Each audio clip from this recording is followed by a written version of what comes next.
എല്ലാവിധ ലാബ് ടെസ്റ്റുകൾക്കും MHL smart labs, Dubai road, Eriyad, Bahadur mall, Kara and Manoos properties, Asmabi college. Samagra Shiksha Keralam തൃശൂരിന്റെയും BRC കൊടുങ്ങല്ലൂരിന്റെയും നേതൃത്വത്തിൽ സ്വപ്നച്ചിറകുകൾ എന്ന പേരിലുള്ള ദ്വിദിന സഹവാസ ക്യാമ്പിന് തുടക്കമായി. സമഗ്ര ശിക്ഷ കേരളം തൃശൂരിന്റെയും BRC കൊടുങ്ങല്ലൂരിന്റെയും സംയുക്ത ആഭിമുഖ്യത്തിൽ കൊടുങ്ങല്ലൂർ നഗരസഭ, എറിയാട്, എടവലങ്ങ് പഞ്ചായത്തുകളിലെ വിദ്യാലയങ്ങളിൽ പഠിക്കുന്ന പ്രത്യേക പരിഗണന അർഹിക്കുന്ന കുട്ടികളുടെ ദ്വിദിന സഹവാസ ക്യാമ്പ് കൊടുങ്ങല്ലൂർ നിയോജക മണ്ഡലം MLA അഡ്വക്കേറ്റ് VR സുനിൽകുമാർ ഉദ്ഘാടനം ചെയ്തു.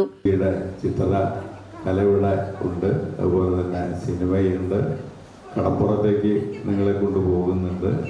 അങ്ങനെ ഒത്തിരി കാര്യങ്ങൾ, മാജിക് ഷോ ഉൾപ്പെടെ കൊച്ചുമക്കൾക്ക് വേണ്ടി ഇവിടെ ക്യാമ്പിൽ അവതരിപ്പിക്കപ്പെടുന്നുണ്ട്.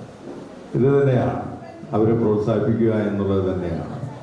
അവർ സ്നേഹിക്കുന്നതോടൊപ്പം തന്നെ സമ്മർദ്ദങ്ങളില്ലാതെ അവരെ പുതിയ മേഖലകളിലേക്ക്, നേരത്തെ ഇവിടെ ബ്രിജിറ്റ് ടീച്ചർ സൂചിപ്പിച്ചതുപോലെ തന്നെ ഒത്തിരി കുട്ടികളുടെ മാനസികാവസ്ഥയിലുണ്ടായിട്ടുള്ള മാറ്റങ്ങൾ, അവരുടേതായിട്ടുള്ള കഴിവുകൾ കണ്ടുപിടിച്ചുകൊണ്ട് അവരെ ഉയർത്തിക്കൊണ്ടുവരുവാനുള്ള നല്ല ശ്രമങ്ങൾ അത് വിജയത്തിലെത്തിയിട്ടുണ്ട് എന്നുള്ള കാര്യത്തിൽ യാതൊരു സംശയവുമില്ല. അവിടെ കൊച്ചുമക്കളെ ചേർത്ത് പിടിച്ചിട്ടുള്ളത് ഇവിടുത്തെ അധ്യാപകരാണ്, അനധ്യാപകരാണ്, അതിലേറെ അവരുടെ രക്ഷിതാക്കളുടെ സഹനവും ഒക്കെ തന്നെയാണ് എന്നുള്ള കാര്യത്തിൽ യാതൊരു സംശയവുമില്ല.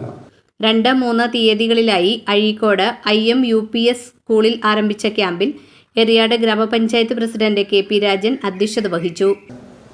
മറ്റുള്ളവരെ പരിചയപ്പെടാനും അവരെ കാണാനും അവരുമായിട്ടുള്ള ബന്ധങ്ങൾ സൂക്ഷിക്കാനും കഴിയാവുന്ന തരത്തിൽ അവരെ വീടുകളിൽ മാത്രമല്ല പുറത്തും അവർക്ക് പലതും കാണാനുണ്ടെന്നും പലതും ചെയ്യാനുണ്ടെന്നുള്ള ഓർമ്മപ്പെടുത്തൽ കൂടിയാണ് ഈ സഹവാസ ക്യാമ്പ് കൊണ്ട് ഉദ്ദേശിക്കുന്നത്.